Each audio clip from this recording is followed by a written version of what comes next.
জন্য আর মজা নেওয়া হবে না, অসুবিধা নাই রে। দুনিয়া দেখেছি জীবনের কাউকে যদি ফাঁসি দেওয়া হয় সরকারি আদালতে, জীবনের শেষ মুহূর্তে একটা ইচ্ছা পূরণ করা হয়, তাকে ইচ্ছা পূরণ করা হয়।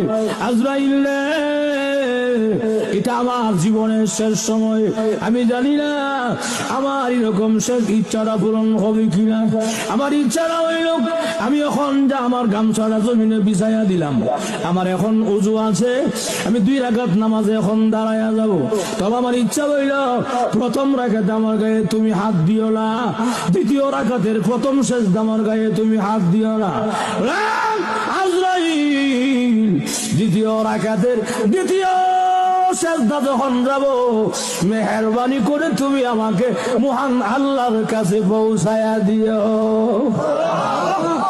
ভাইরা আমার, আমি যে কথাটা বুঝাইতে চাই, ঈমান আমলের দাম অনেক বেশি। ঈমান আমল যদি ভালো হয়, লোকটা যদিও কালো, আল্লাহর কাছে অনেক ভালো। আর ঠিক কিনা? ঈমান আমল যদি ভালো হয়, লোকটা যদিও কালো, আল্লাহর কাছে সে অনেক ভালো হয়ে যায়। এই জন্য ঈমান আমলের দাম অনেক বেশি। সামনে রমজান মাস চলে আসতেছে, আমাকে আপনাকে এখন থেকেই পুরোপুরি প্রস্তুতি নিতে হবে ঈমান আমল রেডি করার জন্য, বন্দেগী করার জন্য।